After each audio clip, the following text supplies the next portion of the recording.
ఇయాల ఈ వేదిక మీద నుంచి సూటిగా టిఆర్ఎస్ నాయకులకు నేను చెప్పదలుచుకున్న,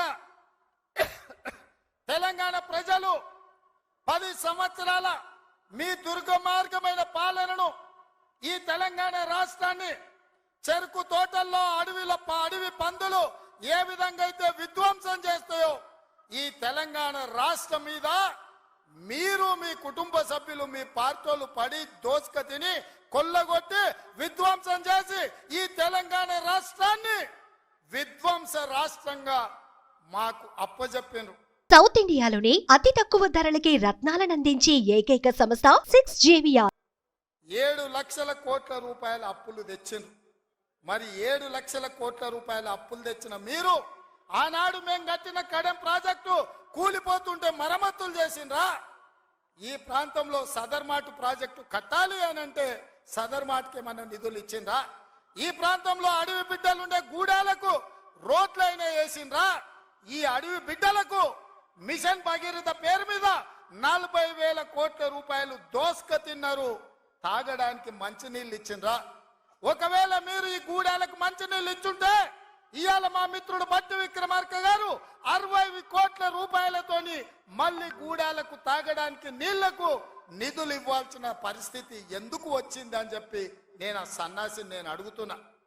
నిజంగా నేను అభివృద్ధి చేస్తే నాగోబా గుడికి 7 కోట్ల రూపాయలతోటి ఈ రోజు మేము కార్యక్రమాలు తీసుకోవాల్సిన పరిస్థితి ఉంటుండేనా? ఇవాళ గూడాలకు రోడ్లు లేని ప్రాంతాలకు 27-28 కోట్ల రూపాయలతోటి ఇవాళ రోడ్లు వేసే అవకాశం మాకు వస్తుండేనా?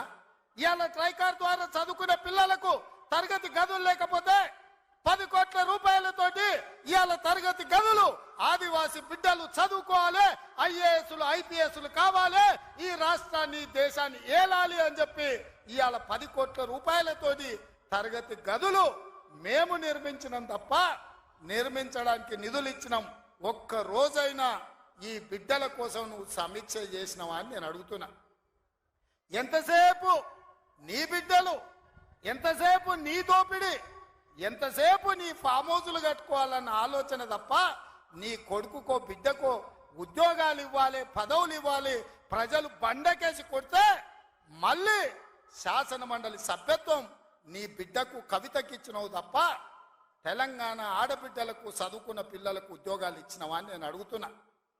నువ్వు ఉద్యోగాలు ఇవ్వక 10 సంవత్సరాలు స్టాఫ్ నర్సులు నియమించక నువ్వు నిర్లక్ష్యం చేసిన కాబట్టే మొన్న మా దామోదర్ రాజ నరసింహ గారు వైద్య ఆరోగ్య శాఖ ద్వారా ఎల్బీ స్టేడియంలో 7,000 మంది ఆడబిడ్డలకు స్టాఫ్ నర్సు ఉద్యోగాలు మేమొచ్చి ఉద్యోగాలు ఇచ్చినాం.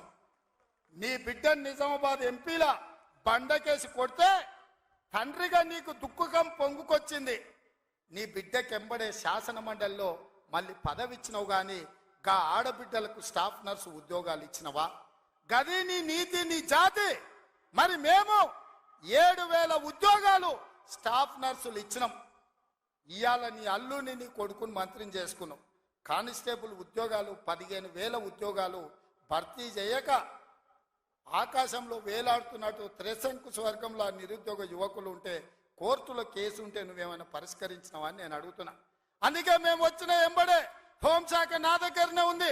డీజీపీని ఇతర అధికారులను పిలిచి సమీక్షించి వేలాది మంది నిరుద్యోగ యువకులు ఈ రోజు నిరుద్యోగులుగా అమీర్పేటలోనో లేకపోతే అశోక్ నగర్ చౌరస్తాల్లో, దిల్సు నగర్ చౌరస్తాల్లో ఇంటికెళ్ళి తల్లిదండ్రులకు మొహం చూయించుకోలేక నిస్సారంగా జీవితం గడుపుతున్నారు. వాళ్లకు ఉద్యోగాలు ఇవ్వాలని కోర్టుల్లో ఉన్న కేసులను ఇవాళ త్వరితగతిన పరిష్కరించాలని ప్రయత్నం చేసినాం. నువ్వు ఎంత అడ్డం పడ్డా, నువ్వు ఎంత గగ్గోలు పెట్టినా, బిల్లా రంగాలు మమ్మల్ని ఎన్ని శాపనార్థాలు పెట్టినా 15 రోజుల్లో 15,000 కానిస్టేబుల్ పోస్టులు భర్తీ చేసే బాధ్యత, 15 రోజుల్లో 15,000 కానిస్టేబుల్ పోస్టులు భర్తీ చేసే బాధ్యత మా మంత్రివర్గం తీసుకుంటుంది. మాది బాధ్యత అని చెప్పి నేను ఈ వేదిక మీద నుంచి మాట ఇస్తున్న మిత్రులారా, ఈరోజు తెలంగాణ సమాజం ఆలోచన చెయ్యండి. ఈ తెలంగాణ రాష్ట్రం ఎవరి చేతిలో భద్రంగా ఉంటుంది? ఈ తెలంగాణ రాష్ట్రం త్యాగాల పునాదుల మీద ఏర్పడ్డ ఈ రాష్ట్రం ఎవరు భద్రంగా కాపలా కాస్తారు, ఎవరు భద్రంగా ఈ రాష్ట్రాన్ని అభివృద్ధి పదం వైపు నడిపిస్తారో మీరు ఆలోచన చెయ్యండి. మేము వచ్చే 60 రోజులు కానే లేదు, 2 నెలలు ఇంకా పూర్తి కాలే. 7 తారీఖు వస్తే 2 నెలలు, 7 తారీఖు ఇంకా 5 రోజులు తక్కువనే ఉంది. అప్పుడే 6 గ్యారెంటీలు అమలు చేయలేదంటాడు సన్నాసుడు. ఆయనతోని శాత కాదు ఎట్లా చేయడంటాడు. పిల్లి శాపనార్థాలకు ఉట్టి దిగిపడుతుందా? ఇలా పొంకనాలు కాకపోతే 10 ఏళ్లలో మీరు ఏనాడైనా పేదవాళ్ళ ఇంటికి 200 యూనిట్లు ఉచిత కరెంట్ ఇవ్వాలన్న ఆలోచన చేసినవా?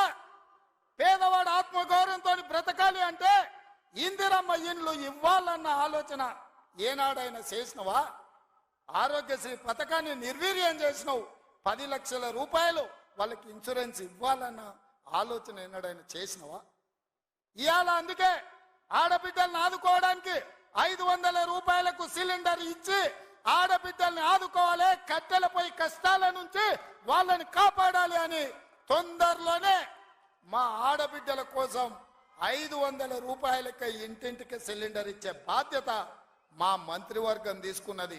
1,00,000 మంది ఆడబిడ్డలతోనే ప్రియాంక గాంధీ గారిని రప్పించి 1,00,000 మంది ఆడబిడ్డల సమక్షంలో సిలిండర్ 500 రూపాయల కార్యక్రమాన్ని తొందరలోనే మీ ప్రభుత్వం మన ప్రభుత్వం తీసుకోబోతుంది అని చెప్పి మా మిత్రులందరికీ నేను చెప్పదలుచుకున్నా.